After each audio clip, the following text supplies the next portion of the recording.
સદગુરુ બનાવો ને ભલા, કોઈ ગુરુના સાનિધ્યમાં જાઓ ને તો ખાલી એટલો જ ભરોસો રાખજો જેમ પ્લેનમાં બેસીએ અને એ પ્લેન ચલાવનારા પાયલોટ પર ભરોસો રાખીએ છીએ, બસ એટલો જ રાખવાનો છે, વધારે નહીં.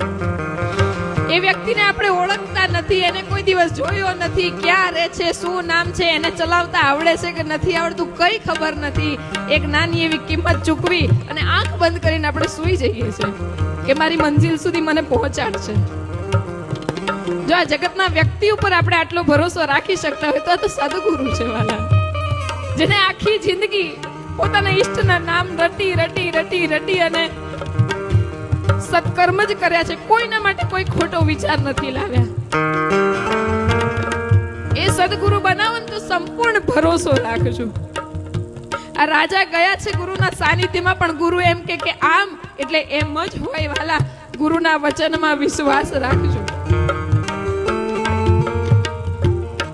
મંત્ર મૂલમ ગુરુર વાક્યમ, ગુરુનું વાક્ય પણ મંત્ર છે, એના માટે સંસ્કૃતના શ્લોકની આવશ્યકતા નથી. ગુરુ એમ કે ધીરજ રાખજો, એટલે એ ધીરજ છે ને, ધીરજ રાખજો એ મંત્ર બની જાય છે. અને ગુરુ એમ કે ધીરજ રાખજો ફળ મળશે, તો પછી કોઈ આટલો પણ અવિશ્વાસ ન રાખી એના ઉપર ભરોસો રાખીને જીવીએ ને તો હું નથી માનતી કે આપણી ઈચ્છા પૂરી ન થાય.